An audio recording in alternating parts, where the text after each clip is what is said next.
Hi guys, welcome back. I just found a book from my childhood called Midge and Fred. This is a really fun and silly book. And when I was in grade school, the author came to my class and autographed it for me and drew me one of the little fish that's from the story. It's pretty cool.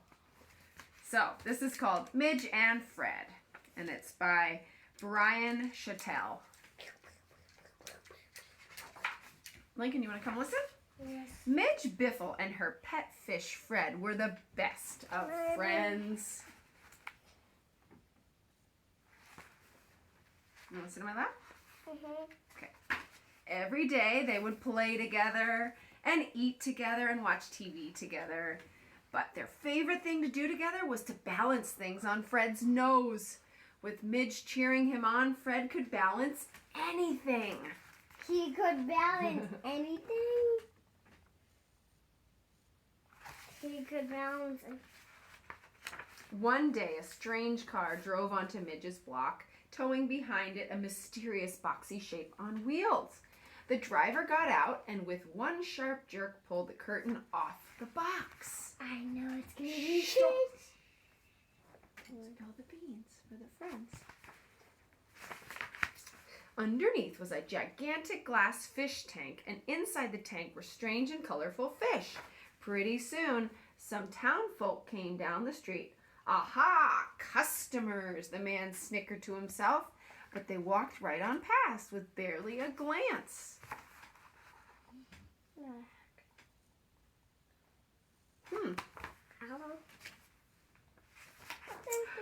The man tried everything, but nothing worked.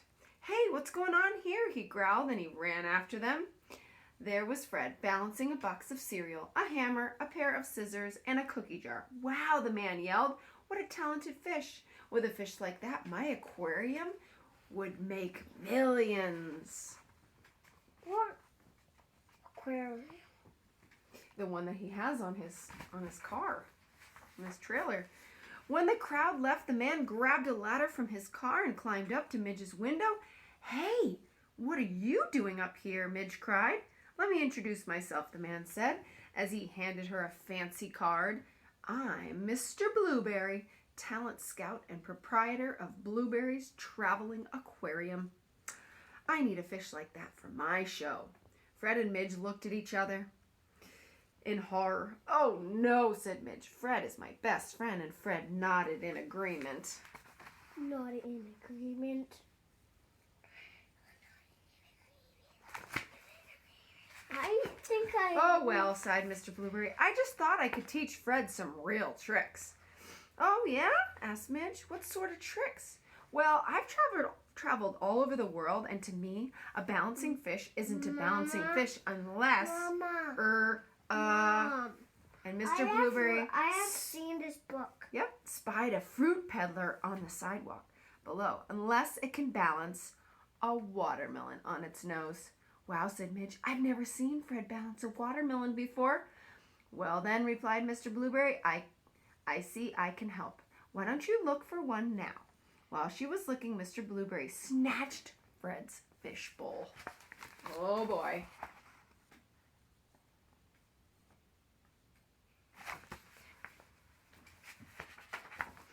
I've been tricked, screamed Midge. Fred's been fish-snapped. She climbed down the ladder, but it was too late. Mr. Blueberry and his aquarium were speeding away. I'll save Fred from the fish snapper. If it's the last thing I do, cried Midge. And I'll help you, said the fruit peddler angrily. That fish snapper knocked over my cart.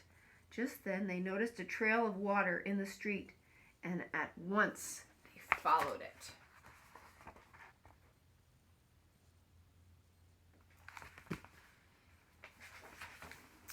Before long, they came to a big crowd of people.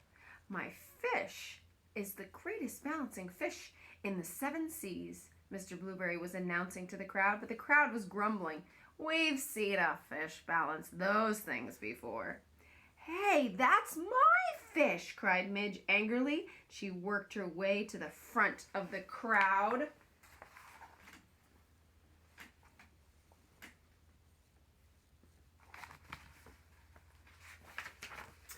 At the top of her voice, Midge yelled, I heard that balancing fish isn't a balancing fish unless it can balance a watermelon. Hey, shouted a man next to her, that's a good trick. Let's see him balance a watermelon. Yeah, said a woman in the back of her. Let's see Blueberry's fish balance 2 watermelons. Or 3 watermelons, said another. Can't he do that, Blueberry? Said someone else. Mr. Blueberry said nervously, we can't do that trick today. I don't have any watermelons. You don't have any watermelons. Oh, yes, you do, said the fruit peddler, wheeling by his cart. You have 10 of them. Oh, no, groaned Mr. Blueberry. And thud, thud, thud, thud, thud, thud, thud, thud. The peddler dumped them at his feet. Splash, splash, splash, splash, splash, splash. Fred let everything on his nose drop into the water. The crowd grew silent as Mr. Blueberry lifted the first melon and, leaning shakily over the edge of the big tank, placed it on Fred's nose. He could balance anything. Let's see. He can balance a closet. A gasp rose from the crowd and the watermelon as the watermelon balanced. Then Mr. Blueberry lifted a second one and a third, and Fred balanced those 2. Mr. Blueberry grew more and more confident, and by the time all 10 melons were balanced, the crowd was wide-eyed. Mr. Blueberry laughed. My fish can balance anything. Oh my goodness, look at all those watermelons. I think they're gonna splat on him. Let's see what's gonna happen. But he couldn't. Smosh! All 10 watermelons came tumbling down and Smosh fell and broke all over Mr. Blueberry. Slosh, slosh, slosh, slosh. He was a mess. My show is ruined, wailed Mr. Blueberry, but the crowd laughed and applauded and whistled and stomped their feet. That was the best part of the show, they roared. More, we want more. Oh no, moaned Mr. Blueberry, this is terrible. And Fred winked at Mudge. What's Mudge? Midge, sorry. Mud. That's the other book we read. Let's see what happens here. Mudge. Give me back my fish, shouted Midge. Take him, please take him, said Mr. Blueberry. Midge was so happy that she jumped up and down and kissed Fred through the glass. Through the glass? You forgot to say mash, clap, mash. Let's see. Mr. Blueberry sighed, but now no one will want to see my show. My fish can't do anything. If you promise never to fish nap again, answered Midge, then Fred will teach your fish to balance. I promise, said Mr. Blueberry. But Fred was already giving them lessons. Lessons. Yeah, now all the fish are going to learn how to balance things. And Mr. Blueberry's traveling aquarium became the biggest hit in town. Especially when he gets sloshed with watermelons. That is a really silly book. That's the end. I hope you guys enjoyed Midge and Fred. And we will see you next time. Bye-bye.